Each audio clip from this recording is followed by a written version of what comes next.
If you've been struggling to get good, high quality photos and videos out of the DJI Mini 4 Pro, this is the video you've been looking for. Nothing is more frustrating than watching a YouTube video that was shot on the same drone that you have that just looks so much better than anything that your drone is filming. But the goal of this video is to make sure that doesn't happen to you. I'm gonna show you all those little secret tips and tricks that will allow you to get amazing high quality stuff out of this drone. Now, the Mini 4 Pro is actually one of the cheaper drones on the market, but that doesn't mean you can't get amazing videos out of it. I actually use this for professional shoots all the time, and my mind is completely blown that you can get such good shots out of such a tiny little drone. So without further ado, let's get into it.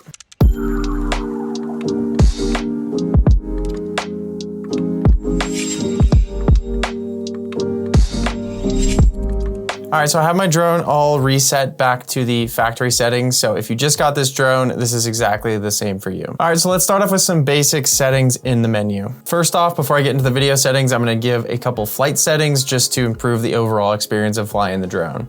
Gonna open up these three dots at the top right. And then we're gonna start with safety. So the first thing that you wanna do, you don't need to mess around with any of that, but usually the max altitude is set to 120 meters. I always set that to 500. Make sure you're not breaking the law. So most places you can't fly any higher than 400 feet, but if there's hills and valleys and stuff, it doesn't detect how high you are from the ground, it detects from the home point. So that's why I always set that limit up. All right, and that is it for the first tab. Let's go to control. Okay, so coming down here, let's go to gain and expo tuning. So essentially what we're doing here is we're changing the sensitivity of the camera tilt. So if you flip this drone into sport mode, the camera is also going to be really fast and not smooth. So if you come down to Cine, it's all the way at the bottom. So if you go to tilt smoothness, Cine is basically like a slower mode where you're just getting really slow shots. So the tilt smoothness is 15. We're gonna wanna boost that on the sport tuning. So if you go to normal, you can see it's about 8. I usually like it around 10. We're going to sport, as you can see, it's 0. So I'm just gonna raise that up to 10. And then it'll still give you nice, smooth shots when you're in sport mode. Anywhere from 8 to 12 is usually good. Okay, everything else stays the same, so now let's go to camera settings. Go up to the top here. And these are gonna change depending on whether you're in photo or video mode. So I'm gonna go back to the main screen of the drone and actually switch to video mode, because that's what I'm gonna cover first. So switch to video mode. Let's go back to settings, camera. Okay, so as far as color goes, I always shoot in D-Log-M so I can color grade afterwards and have the most amount of detail and color to work with. But if you're someone who doesn't edit afterwards and you just take the clips directly from your drone and post them to social media or whatnot, you can definitely shoot in normal mode. When you do that, you're gonna have a little bit less flexibility in post to mess around with the footage and give it the style you want, but it's gonna look good straight out of the camera. But for me, I always shoot in D-Log-M because I color grade everything afterwards. And then underneath that, you're gonna see this thing called Color Display Assist. You're gonna wanna turn that on. A good example is on the screen right now. You see how it's sort of desaturated and just doesn't look very nice? That's what the D-Log footage actually looks like. But if you turn the Color Display Assist on, the color comes back and it basically just shows you what your footage could look like. I always like having that on just because I wanna see what the final will look like once I do color grade it. One small note here, if you are shooting in normal mode, you're gonna have the option to shoot in H.264, which is basically just like how the video is compressed. Always choose H.265 because it has about 50% better compression, but the quality stays the exact same. So in other words, the files are gonna be a little bit smaller, quality is the exact same. So switch that to H.265. Okay, this other stuff, I don't mess around with that. I do like grid lines though. So if you put that on, you can really see the center of your frames. So it's just a little bit easier to frame shots. And you can actually pick whatever you want. So you can have both the diagonal ones and the square ones. I usually like the square ones. Coming down into white balance, that's something I'm actually gonna touch on a little bit later in the video. All right, and now there's two important settings in the style tab. So basically on any camera with a small sensor, this happens on action cameras a lot of times too, the sensor is kind of small. You can actually tell that it was shot on a small sensor because the footage looks like a little bit crunchy is the best way to show it. So how you can fix that is actually just turning your sharpness down. You can always add sharpness in later, but you can never take it away. So I usually shoot with the sharpness at -2 or -1. Noise reduction is something that is really helpful if you're someone who's not post-processing your footage. So I always put my footage through editors and stuff like that, and I do my noise reduction then. But if you're just someone who's sending the videos straight from your drone,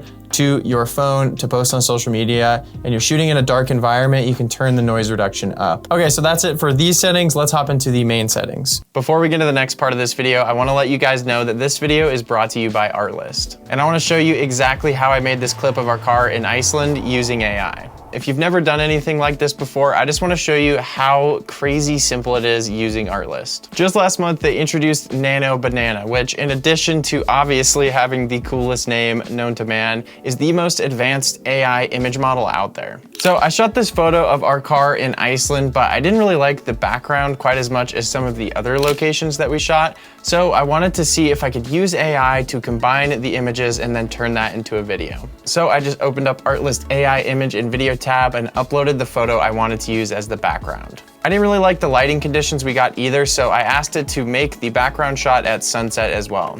With Nano Banana, you get super photorealistic results. So once I was happy with that, I just took that photo and uploaded alongside the photo of the car. Then I basically just asked it to combine both of those photos into one. I was really stoked with the results, so then I wanted to turn it into a video. I was super happy with the results, and as you can see, the possibilities are just kind of endless here. And the process of actually creating that clip was so simple on Artlist. The craziest part is that is just one of the many amazing tools that Artlist offers for creators. They also have copyright-free music, sound effects, stock footage, templates, plugins, and more. If you want to try all of this yourself, hit the link down in the description for 2 months free. Huge thanks to Artlist for supporting creators and just making tools that are this powerful feel so easy. All right, let's get back to the video. Okay, so the first thing that you want to do is press this button right here that says auto and switch those into pro settings. And then let's click down here at 4K 30, so these set of settings. And as far as white balance goes, 5500 is usually perfect if you're shooting outdoors. The only time that it looks a little bit different, like for example, right now,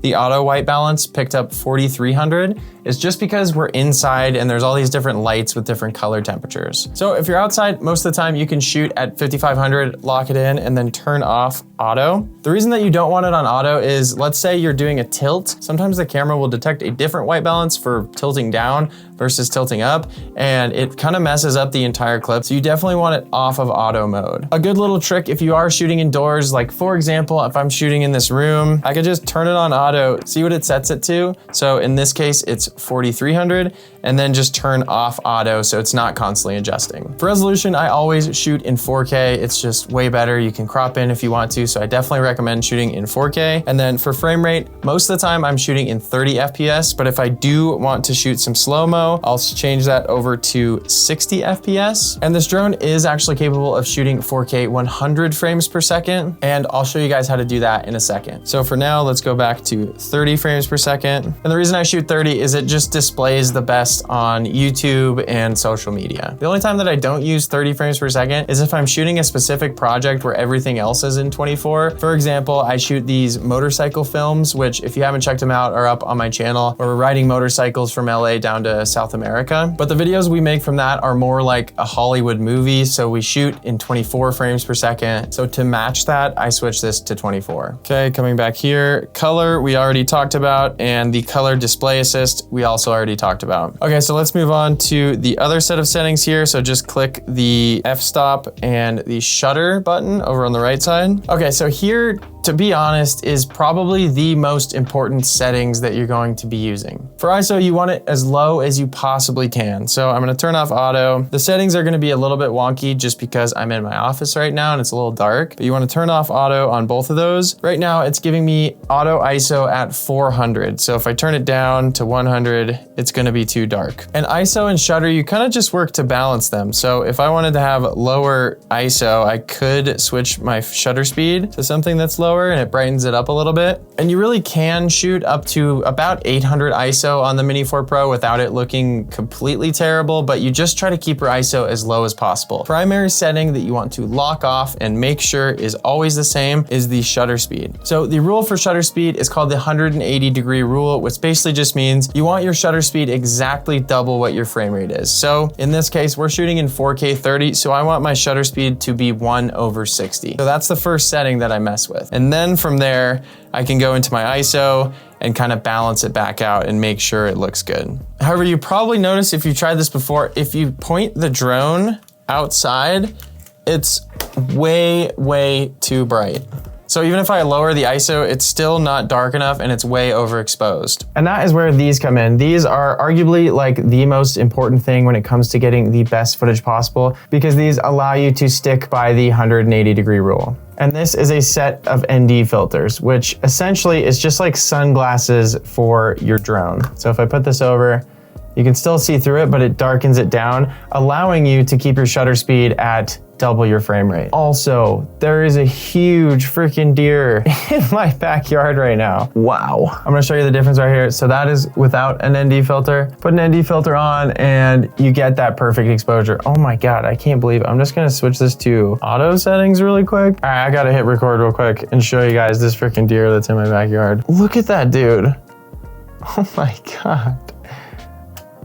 Look at that. What's up, bro? What are you doing?